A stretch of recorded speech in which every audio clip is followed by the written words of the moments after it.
علي واندوه وما سنتها adiga iyo olwadeennada sidaa u sheegtay xayiraad aan sharciga waafaqsanayn oo lagu dulmiyey shacabka iyo bulshada reer Jubbaland oo meel ay qaanuunka kaga taalaan jirin baa la saaray Jubbaland waxaa laga yaabaa waxaad adigu shar moodid oo khayrkii noqda inay tan oo kale inay dhacdo oo dadku ay isku tashadaan baa ka ratibantay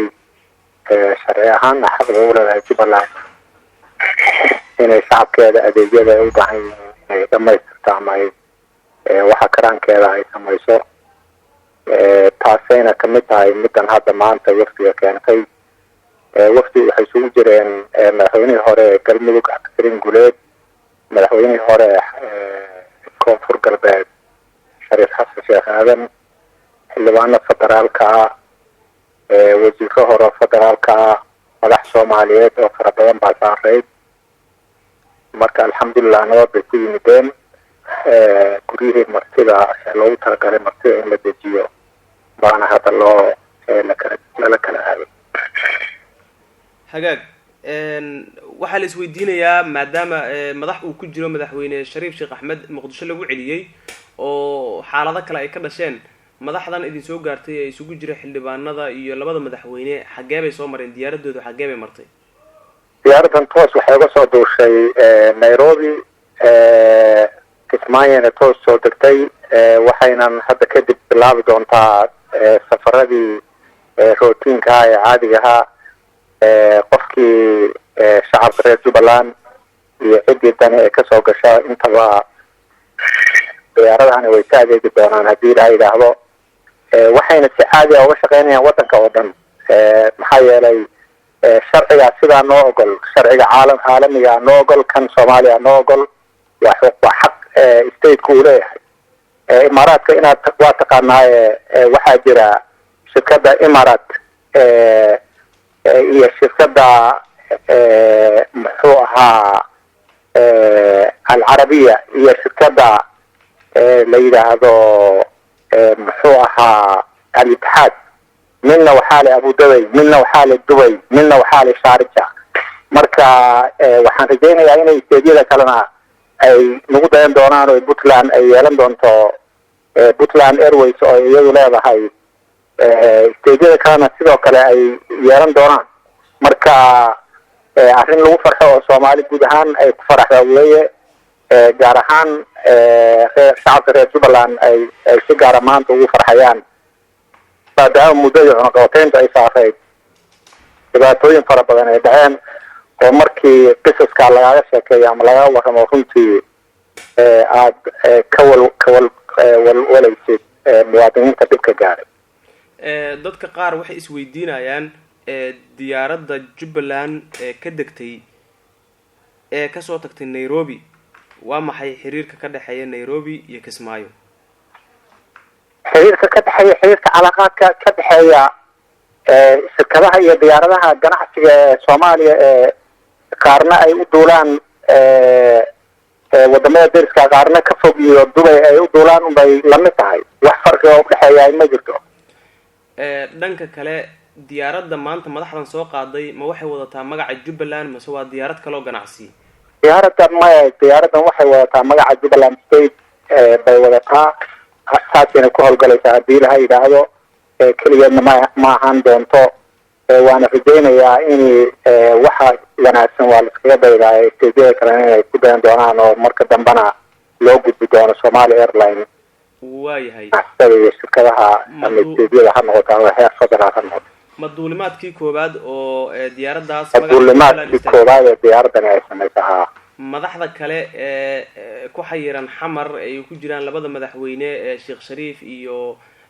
Xasan Sheekh Maxamuud iyaguna cali masaarka qayb ma ka yihiin oo ma ka qayb gali doonaan kulli way ka soo qayb galayaan madaxweynayaashaas ka soo qayb galaya madaxda Puntland ba ka soo qayb galaysa madaxa fara badan oo ka imanaysa shanka Soomaaliyeed ba ka soo qayb galaya waxalladii ma jiraan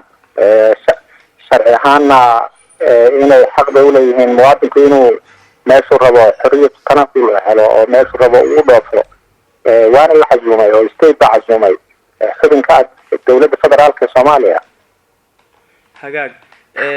sidaan ognahay xukuumaddu waatii Jubbaland la dagaashay ee dhanka duulimaadka marka la eego arrinkaasi xagee buu ku dambeeyay diyaaradaha ka soo taga Muqdisho iyaga oo sida siyaasiyiin ma tagaan Kismaayo mise shacab oo kaliya loo ogol yahay wali? horta adeer dalkan wuxuu soo maray xali dhibaatooyin badan oo 30 sano ah oo maalinba heer laga soo gudbayay maalinba heer laga soo gudbayay heerarka laga soo gudbayay. hadda waxaan joognay stage fiican oo markii wixii hore lasoo maray la fiiriyo sidii hore ka fiican oo talooyinkii dalka lasoo ururiyey dad tira yar ay gacantood kusoo ururtay dadkaas in la isu keeno in ay wax isku fahmaan stagekaasuu dalka soo gaadhay. waxaad moodaa madaxda maanta joogta dowladdeena federaalka ayna hogaamisay shalay la doortay in ay arrintaas aan isku aragti laga hayn ugu yaraan reer Jubbaland. marka in dib dalku ugu noqdo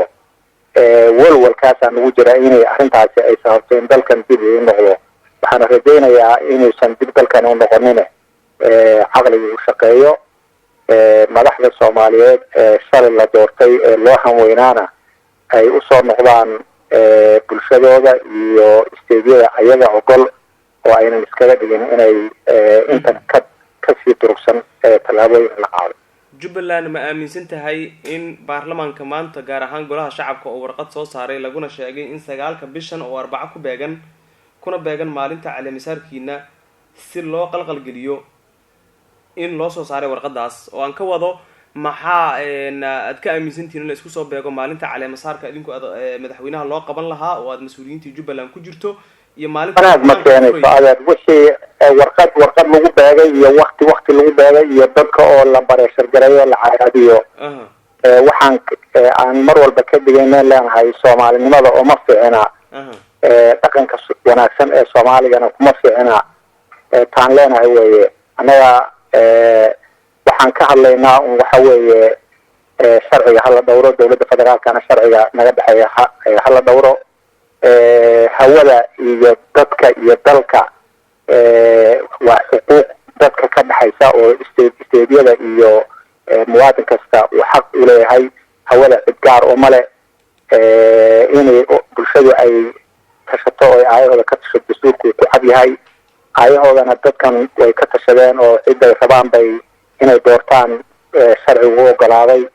marka muwaadinka qof kasta oo muwaadin marti qaadaan xaq wuxuu u leeyahay inuu yimaado oo aan la bareeshar garayn oo la cadaadin gaar ahaan madaxdii ama qaranka soo martay ama berita madax ka noqon doonta dalkan. hagaag madaxda dowladda federaalka in xurgufi jirto wax la wada og yahay maamulada kale inta la isqabtay ka qayb gali jireen arrimahooda la xiriira caleemasaarka iyo wixii lamid ah. marka waa ififaalo ah in maaragtay caleemasaarka madaxweynaha Jubbaland ay kasoo qayb galayaan xubno xukuumadda ka socda ma idin muuqdaa ma dalbateen ma la idin soo gudbiyay sidee wax yihiin? waan rajaynaynaa baarlamaanka qaar fara badan baa jooga senataraa jooga waxaa jooga marti kaloo fara badan xukuumaddana waan rajaynaynaa inay kasoo qayb gasho oo caqliga u shaqeeyo. waa hagaag ugu dambeyntii mudane maxaad u aragtaa xalka in la isla shaqeeyo ah Jubbaland iyo xukuumadda federaalka? xalka in la isla shaqeeyo oo dalkan uu isla shaqeeyo oo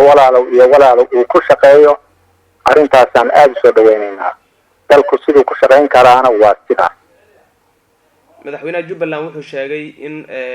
Jubbaland ay diyaar u tahay haddii wada hadal lala gelayo si xaaladda taagan loo dhameeyo. arrinkaasi waa war lama taabtaana Soomaa. sidaas weeye bulshada anaga bulsho ahaan reer Jubbaland sidaasaan qabnaa. waxaan qabnaa shacabka reer Jubbaland qoorqabad iyo kuma cabto inay aragtidiisa iyo iraadadiisa aan marna la leexinin. aad iyo aad u mahadsan tahay mudane Shaafi Rabbi Kaahin gudoomiyaha rugta ganacsiga iyo warshadaha ee dowlad goboleedka Jubbaland oo goobjoog ugu warramay qadka telefoonka isagoo ku sugan magaalada Kismaayo. aad u mahadsan tahay. maamulka Jubbaland waxa uu sheegay in qaar kamid ah xukuumaddu ay ka qayb gali doonaan caleemasaarka madaxweynaha dowlad goboleedka Jubbaland sidaasna waxa uu sheegay warbaahinta Shaafi Rabbi Kaahin gudoomiyaha rugta ganacsiga iyo warshadaha Soomaaliyeed oo uu sheegay in labada aqal ee baarlamaanka Soomaaliya xubno ka tirsan ay joogaan Kismaayo oo caleemasaarka ay ka qayb gali doonaan xukuumadana la filayo inay ka qayb galaan haddii xitaa xukuumaddu uu sheegay inay celiso madaxda dowladda federaalka gaar ahaan labadii hore ee madaxweyne ee Xasan Sheekh Maxamuud iyo Sheekh Shariif Sheekh Axmed in siyaabo kale ay ku tagi doonaan magaalada Kismaayo sida daradeedna ay uga qayb gali doonaan warka ku cusub caleemasaar kasta oo Jubbaland ka dhacay iyo guud ahaanba koonfurta Soomaaliya maamulada ka jira iyo dowladda federaalka gaar ahaan xukuumadaba waxa uu yahay in markii ugu horeysay markii ay dhacday dowladii dhexe ee Soomaaliya kadib ay doorashada ay raahday caleemasaarka madaxweynaha dowlad goboleedka Jubbaland ay ka qayb galayaan madax ka socota Somaliland lama oga ilaa iyo hadda hadallada ay jeedin doonaan waxa ay qoseeyaan in ay kelmada leeyihiin iyo in kalaba laakiin warka ah inay ka qayb gali doonaan Somaliland caleemasaarka madaxweynaha dowlad goboleedka Jubbaland waxa xaqiijiyay Faysal Cali Waraabe gudoomiyaha xisbiga mucaaradka ee Somaliland nabadgelyo